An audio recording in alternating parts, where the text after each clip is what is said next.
Hello, I'm John. Welcome back. Today I'm going to be doing the Book Confessions tag, which was created by Becky at Book Reviews with Becky, and I was tagged by Kevin at Kevin Toll Reads and Lekden at Reading from the Depths.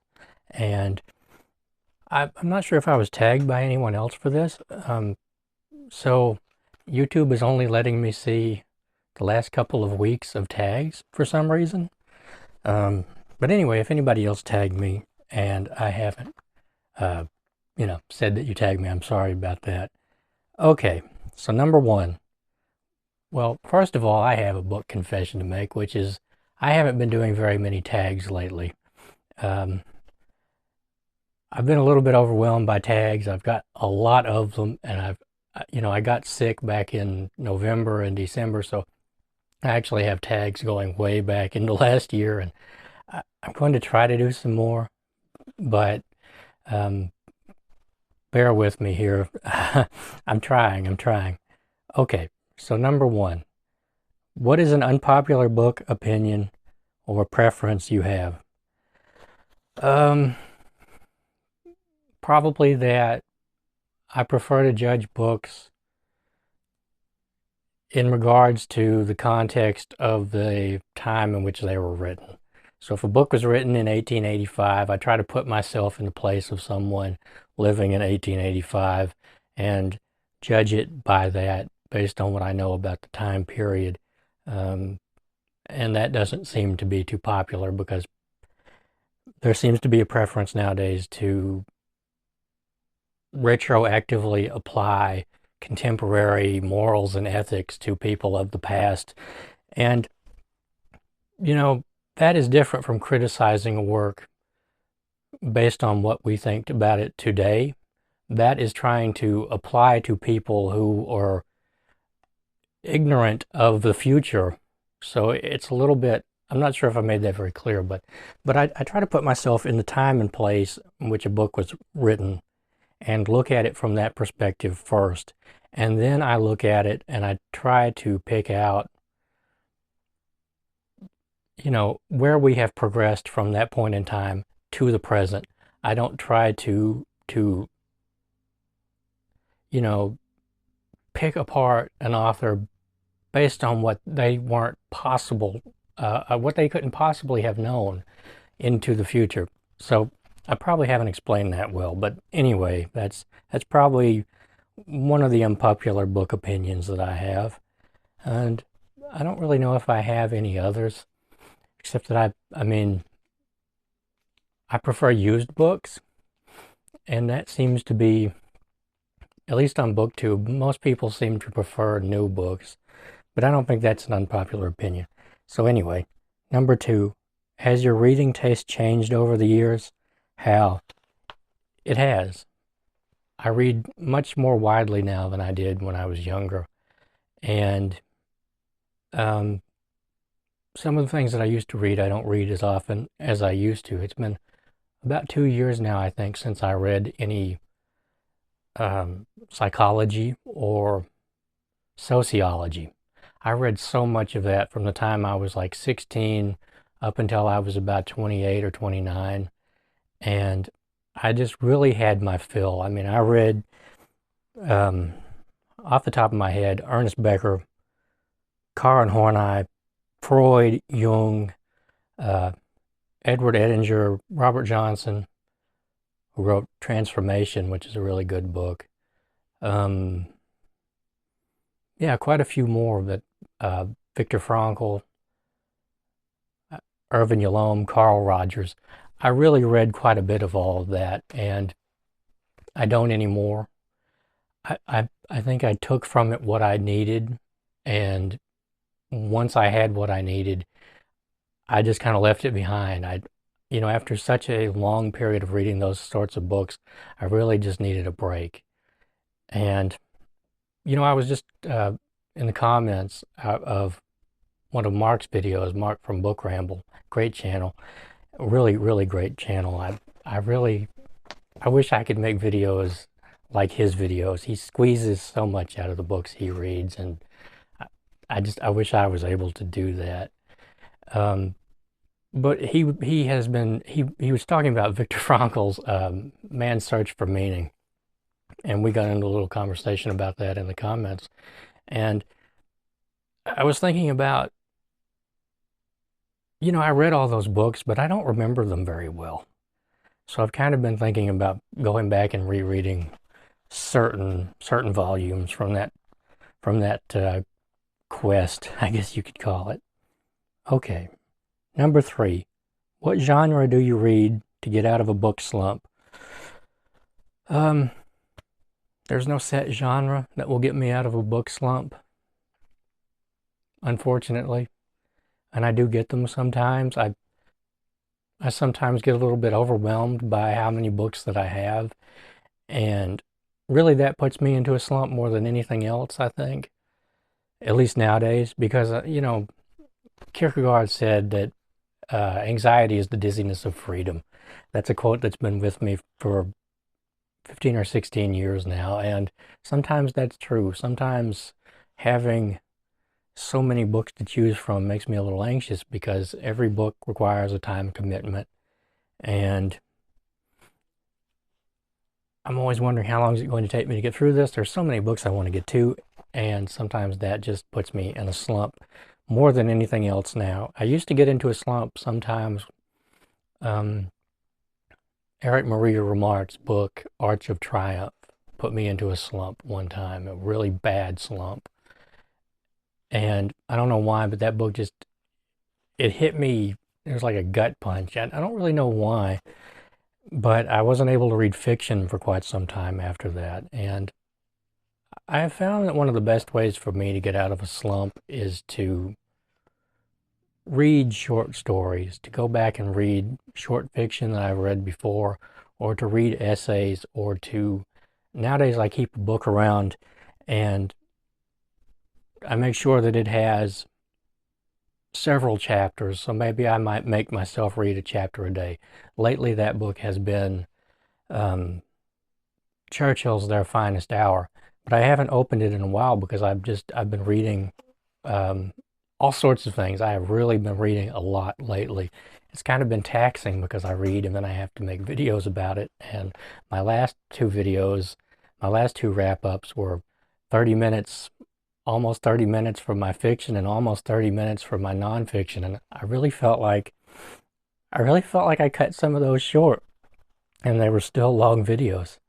So unfortunately, like I said, there's no genre in particular that will get me out of a slump. It's usually, if I'm in a really bad slump, eventually I will just gravitate towards one book and read it. I don't know what that's about, but that's usually how it happens for me. Number 4, what are some of your automatic buy authors? Georgette Hare, her mysteries, because I see them so rarely, so when I see them I just jump right on them. And lately it's been Walter Lord. I really like his nonfiction writing, and I don't know if he wrote fiction. I don't think so. So I just recently got By the Dawn's Early Light, and there was a book before that I wanted. I saw it. It was just too expensive. It was like a cheap paperback, and it was old, like 50 or 60 years old, and in bad shape. They wanted $10 for it. That was just too much.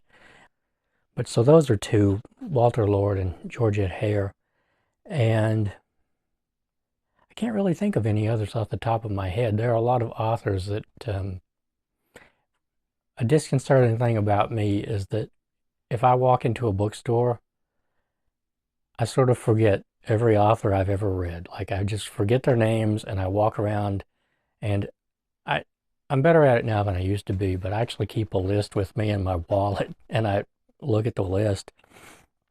But yeah, so Georgette Hare and Walter Lord at the moment. And Joe Lansdale, when I see his horror, but I see it so rarely that I haven't bought any in a while. It used to be Thomas Ligotti, but I've got pretty much all his books now. Yeah, so that's number 4. Number 5, how many chances do you give an author before you won't try them again? It really depends. not only on whether they write fiction or nonfiction, but it depends on how bad the book was. So I can't remember the author exactly, but there's a book that I really, really disliked. I talked about this in one of my earlier tags. And, I cannot remember the name of that book right off the top of my head, but it was called something like The Postmodern Prometheus or something. The tagline. If I can look that up, I'll put the name right here and the author's name. That book was so pretentious and snobby to me and so gatekeeping that I don't think I'll ever read another book by that particular author. Maybe I would actually, just to see how bad his other books are, if he wrote other books, just to see if he was always like that. Because sometimes it's fun to read books that you vehemently disagree with. It works out your brain and everything. I find that with fiction, now if an author lies, sometimes I've encountered authors who lie in nonfiction, or authors who are really loose about their facts. I read a book one time, and I think it was A.N. Wilson's, not it might have been the Victorians. I think it was the book that comes after the Victorians. And he described Harry Truman as like a southern backwoods country lawyer. And that really got up under my skin because it was just not true. First of all, Harry Truman he did go to law school for a very short period of time. He was never a lawyer. He was never a practicing lawyer. He was a county judge. But in the southern United States, a county judge is not a legal position, actually. It deals more with roads and that sort of thing. A really weird title for that. So that just got on my nerves. I mean, it was clear he had a beef against Harry Truman, and that's his business. But to loosely describe him as something that he never actually was, that was just too loose with the facts for me. So I don't know if I'll read another book by A.N. Wilson. And that whole book kind of struck me as a little bit pretentious also. And I've read about 100 pages of it. That was one of the books I was planning to read like a chapter a day because the chapters are really short. And I didn't like his tone, and I didn't really like his looseness with facts, because if he's going to be loose with facts, I'm wondering, well, what else is he being loose about in this book that perhaps I'm not going to be able to spot because I don't know the history that he's talking about. So that's how I kind of deal with it with nonfiction. For me, fiction, I'm a little bit freer with fiction. There are some authors that write a bad book and then write, like if the first book I had ever read by Stephen King was The Tommyknockers, I don't think I'd have continued to read his books, honestly. But now I read a book a couple of years ago by Richard P. Henrik, who wrote the book that, oh good Lord, Denzel Washington, Gene Hackman, Submarine. Anyway, what was the name of that book? Red Tide? Red Flood? Something like that. A good movie. I just can't remember the name of it. But anyway, Henrik wrote the book that movie was based on. And I read one of his other books. He wrote several novels all about submarines. And I think he had served on a submarine. But they were just so bad. Like the dialogue in particular was so bad. Like, I think some worthwhile advice for writers is, if you're writing dialogue, speak it out loud. And I could tell that Henrik was really bad at writing dialogue, and he clearly didn't speak his dialogue out loud because it was just so bad. Like, there is a part where they are in this Soviet sub, they are loading a torpedo in the middle of this battle. And so the sub's making all these movements. And at the same time, there's been like a mutiny on board. And one guy's shooting, and this torpedo falls over. And the guy literally says something like, "Oh no, the Mark 49 torpedo is shifting." He wouldn't have said that. He'd have been like, "Ah," or something like that. But he would not have said that. You know, it reminds me of like Happy Gilmore when he gets hit by the Volkswagen and then he goes, "Volkswagen." That was humorous, but in Henrik's book, there was just that over and over again. So what I'm saying is, I feel like I'm speaking really fast. But what I'm saying is, I'm not very forgiving about bad dialogue. It's the one thing in a novel that will just turn me completely off and against a writer. And I'm not saying there can't be a little bit of bad dialogue, but to have a whole book where every conversation is terrible, it just pulls me right out of it. Okay, so I guess the answer for that is not many. I'll probably try another Henrik book. I have one, but I kind of dread it. Number 6. Do you have anything you like to do / listen to while you read? Um, I like to read while I read. You know, sometimes I put on in the background like Bob Ross. It the dogs seem to like having background noise, and I've seen that show so many times that he just kind of blends into the background, very soft spoken, of course, and it doesn't really bother me. And sometimes I listen to instrumental music because I have tinnitus and I hear this god awful ringing all the time.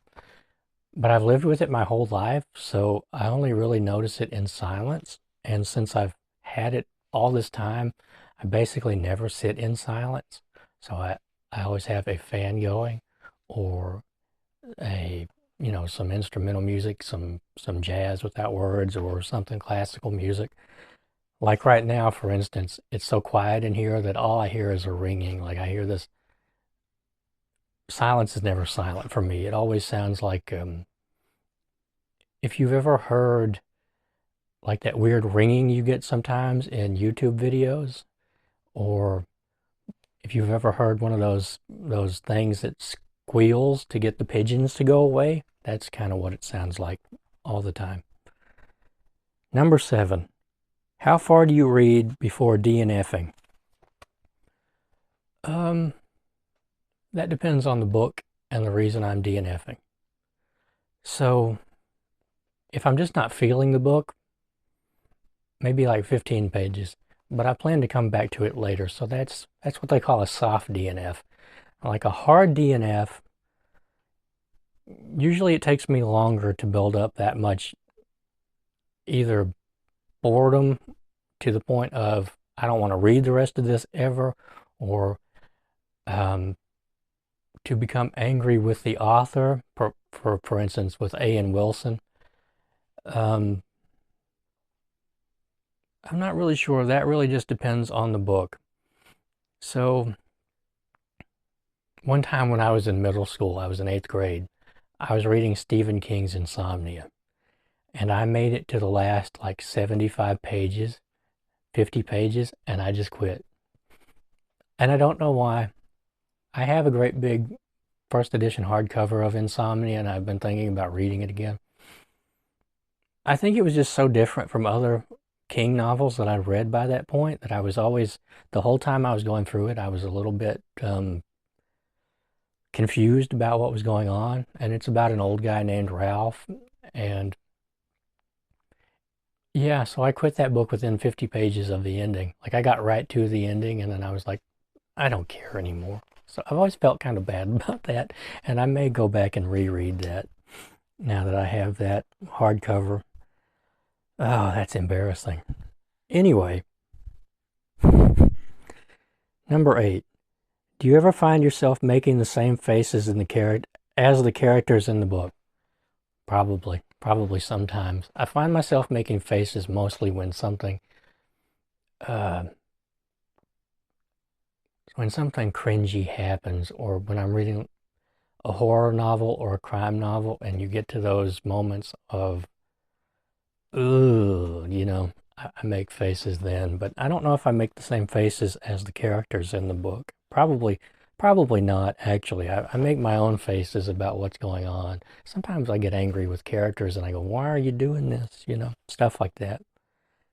Number 9, rereading. Yes, no, depends. I would say most of the books that I've read in my life, I wouldn't reread. Um, but there are some that I do reread. I reread short stories. I reread novels sometimes. I've been thinking about going back to reread some of those psychology books I was talking about and sociology books. Um, most books really, if I had to describe what reading is like for me, it is going through a lot of ore to find the diamonds and the rubies and the emeralds, and they are few and far between. Oh, there's the kitty. Um, so most of the books are just kind of, eh. Some of them are really good, and I've really been enjoying reading some of the short stories I've been reading again lately. Um, Chase Sheridan Le Fanu, F. Marion Crawford, Edgar Allan Poe. Uh, I think I reread The Tapestried Chamber. I think that's by Sir Walter Scott. I've always got that one mixed up with The Furnished Room by O. Henry, even though they're very different stories. So I do reread. It's just there are so many books that I want to get to that I don't have as much time to read or to reread books that I've enjoyed. But I do reread, and just recently I reread Wise Guy by Nicholas Pileggi. And that was really good. I've read that several times. It's the book that Goodfellas was based on. It's just a really gripping read. So number 10 is to tag others. I'm not sure if I'm going to tag anybody for this one because I was tagged for this about 3 weeks ago. And I'm not sure who has done this and who hasn't. I will leave a link to Mark's channel, Book Ramble. And yeah, so I want to thank you for watching. I enjoyed doing this tag. I'm going to try to get 2 more tags. I'm going to try to do some more right after this video. I'll probably edit this video and post it, and then hopefully come back here and make some more videos. I have a bit of a free day today. And yeah, so thank you for watching. I want to thank Becky for creating this tag, and I want to thank Kevin and Lekden for tagging me, and I'll see you next time.